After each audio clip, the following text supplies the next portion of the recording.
Yes, digital സാങ്കേതിക സർവകലാശാല VC നിയമന പട്ടികയുമായി ബന്ധപ്പെട്ട വിവാദം കുറെ നാളുകളായി ഇങ്ങനെ നിലനിൽക്കുന്നുണ്ട്. അതിലിപ്പോൾ VC നിയമന പട്ടിക സർക്കാർ രാജ്ഭവന് കൈമാറിയിട്ടുണ്ട്. സെർച്ച് കമ്മിറ്റി നൽകിയ പട്ടികയിൽ മുഖ്യമന്ത്രി മുൻഗണന നിശ്ചയിച്ചിട്ടുണ്ട്. ഗവർണറാണ് മുൻഗണന നിശ്ചയിച്ച പട്ടികയിൽ നിയമനം നടത്തേണ്ടത്. അതേസമയം സുപ്രീം കോടതിയിൽ നൽകിയ ഹർജി തീർപ്പാക്കിയ ശേഷം പട്ടികയിൽ തീരുമാനമെടുക്കാം എന്ന നിലപാടിലാണ് രാജ്ഭവൻ ഉള്ളത്. വിജിൻ വായാന്തോട് വിശദാംശങ്ങൾ നൽകും. വിജിൻ, അങ്ങനെ ഒടുക്കം നിയമന പട്ടിക ഏതായാലും സർക്കാർ കൈമാറിയിട്ടുണ്ട്. അതിൽ മുഖ്യമന്ത്രി മുൻഗണനയും നിശ്ചയിച്ചിട്ടുണ്ട്. ഇനി പന്ത് ഉള്ളത് ഗവർണറുടെ കോർട്ടിലാണ്.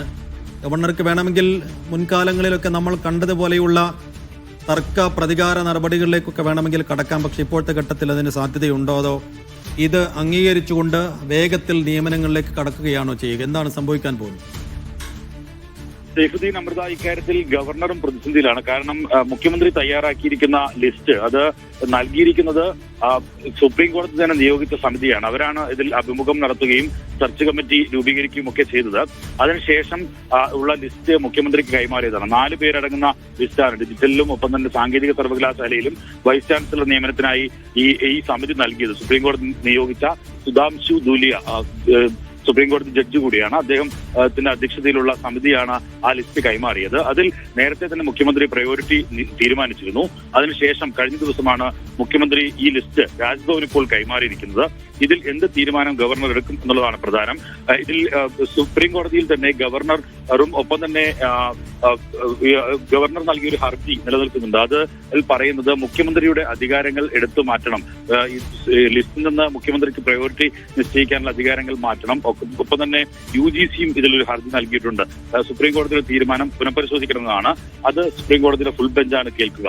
അങ്ങനെ ഉള്ള ഒരു സാഹചര്യത്തിൽ അതിലൊരു തീരുമാനം ഉണ്ടാകുന്നതിന് മുമ്പ് ഇക്കാര്യത്തിൽ തീരുമാനമെടുക്കുമോ എന്നുള്ളതാണ് ഇനി അറിയേണ്ടത്. ഗവർണറുടെ കയ്യിലാണ് ഇരിക്കുന്നത് ഈ ലിസ്റ്റ്. നേരത്തെ സുപ്രീം കോടതിയെ സമീപിച്ച ഘട്ടത്തിൽ സുപ്രീം കോടതി പറഞ്ഞത് നടപടിക്രമങ്ങൾ പൂർത്തിയാക്കട്ടെ, അതിനുശേഷം ആ ഹർജിയിൽ ഉള്ള തീരുമാനം കൈക്കൊള്ളാം, ആ ഹർജി പരിഗണിക്കാം എന്നുള്ളതായിരുന്നു സുപ്രീം കോടതി പറഞ്ഞത്. അതുകൊണ്ട് തന്നെ ആ ഹർജി പരിഗണിച്ച് തീർപ്പാക്കുന്നത് വരെ ഈ ലിസ്റ്റ് നീട്ടിക്കൊണ്ടുപോകാനുള്ള സാധ്യതയും കാണുന്നുണ്ട്. പക്ഷേ സർക്കാർ നൽകിയ ലിസ്റ്റിൽ ഒരു രാഷ്ട്രീയ തീരുമാനത്തിനപ്പുറം അക്കാദമിക് യോഗ്യതയുള്ളവർക്ക് പ്രയോറിറ്റി നിശ്ചയിച്ചാണ് മുഖ്യമന്ത്രി ഇപ്പോൾ ലിസ്റ്റ് തയ്യാറാക്കിയിരിക്കുന്നത്.